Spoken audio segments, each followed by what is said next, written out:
चीन इस समय एक ऐसी तकनीक पर काम कर रहा है जो इंसानी सभ्यता की दिशा ही बदल सकती है। एक ऐसी मशीन जिसमें बिना किसी महिला के गर्भ के ही एक बच्चा पूरी तरह विकसित हो सके।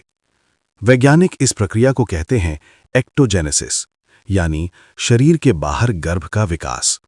दावा किया जा रहा है कि 2027 तक ये टेक्नोलॉजी पूरी तरह काम करने लगेगी। लेकिन अगर मैं आपसे कहूं कि ये कोई नई खोज नहीं है, बल्कि इसका जिक्र हमारे ही एक प्राचीन महाग्रंथ में हजारों साल पहले हो चुका है। जी हां, बात हो रही है महाभारत की। कहानी शुरू होती है हस्तिनापुर की महारानी गांधारी से। गांधारी ने भगवान शिव की कठोर तपस्या करके वरदान पाया था कि वे 100 पुत्रों की मां बनेंगी।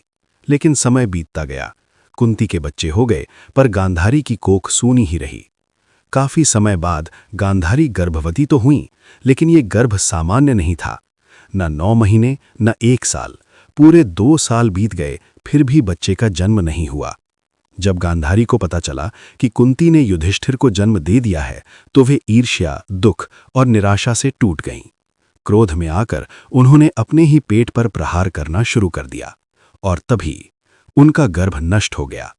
लेकिन जो बाहर आया वो कोई बच्चा नहीं था, बल्कि एक कठोर, बेजान मांस का पिंड था, जिसे देखकर पूरा राजमहल सन्न रह गया।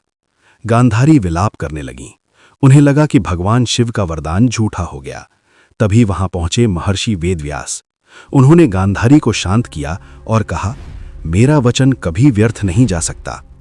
व्यास जी ने उस मांस के टुकड़े पर मंत्रों से अभिमंत्रित जल छिड़का, और देखते ही देखते वो पिंड 101 टुकड़ों में बट गया, हर टुकड़ा एक अंगूठे के आकार का। इसके बाद व्यास जी ने 101 घड़े मंगवाए। हर घड़े में घी भरा गया और विशेष औषधियां डाली गईं। फिर एक एक मांस के टुकड़े को उन घड़ों में रखकर उन्हें बंद कर दिया गया। इन घड़ों को 2 वर्षों तक एक गुप्त स्थान पर सुरक्षित रखा गया। आज की भाषा में कहें तो ये घड़े असल में इंक्यूबेटर थे, और घी था एक तरह का न्यूट्रिएंट फ्लूइड। 2 साल बाद सबसे पहले एक घड़ा खुला, और उससे जन्म हुआ दुर्योधन का। फिर एक एक करके 99 और पुत्र, और अंत में एक पुत्री दुशाला। इस तरह गांधारी को मिले 100 पुत्र और 1 पुत्री। अब सोचिए, ये कहानी किसी साइंस फिक्शन फिल्म जैसी नहीं लगती, जहां पूरा भ्रूण विकास मां के गर्भ के बाहर हुआ। अब वापस आते हैं आज की दुनिया में। चीन का जो आर्टिफिशियल वूम सिस्टम है, वो बिल्कुल इसी सिद्धांत पर काम करता है। भ्रूण को एक मशीन में रखा जाता है, जहां एक एआई रोबोट नैनी 24 घंटे उसकी निगरानी करती है। मशीन उसे वही ऑक्सीजन, वही पोषण देती है जो एक बच्चा मां के गर्भ में पाता है। समानताएं देखिए, महाभारत के घड़े यानी आज की मशीन, तब का घी और जड़ी बूटियां यानी आज का न्यूट्रिएंट फ्लूइड, तब के मार्गदर्शक व्यास यानी आज की आर्टिफिशियल इंटेलिजेंस। फर्क बस इतना है, एक को हम चमत्कार कहते हैं और दूसरे को विज्ञान। ये टेक्नोलॉजी बांझपन की समस्या खत्म कर सकती है, लेकिन इसके साथ कई खतरनाक सवाल भी पैदा होते हैं। क्या इंसान अब भगवान बनने की कोशिश कर रहा है? क्या मां और बच्चे का भावनात्मक रिश्ता खत्म हो जाएगा?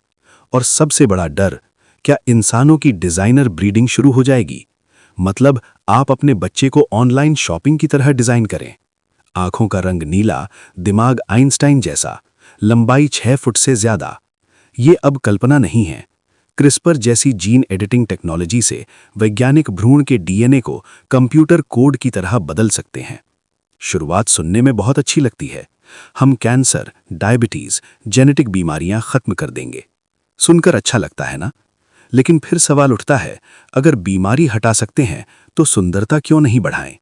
अगर कद बदल सकते हैं तो दिमाग की ताकत क्यों नहीं? और यहीं से इंसान एक खतरनाक रास्ते पर उतर जाता है।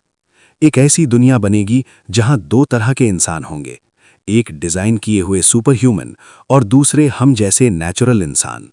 हजारों साल का प्राकृतिक विकास खत्म, और बच्चे अब भगवान का तोहफा नहीं, बल्कि एक ऑर्डर किया हुआ प्रोडक्ट। तो सवाल वही है, क्या हमारे पूर्वज सिर्फ कल्पनाएं लिख रहे थे, या वो ऐसा विज्ञान जानते थे जिसे हम आज दोबारा खोज रहे हैं? महाभारत का ये प्रसंग सिर्फ कथा है या भूला हुआ विज्ञान? और ये नया भविष्य इंसानियत के लिए वरदान है या सबसे बड़ा खतरा? फैसला आपको करना है।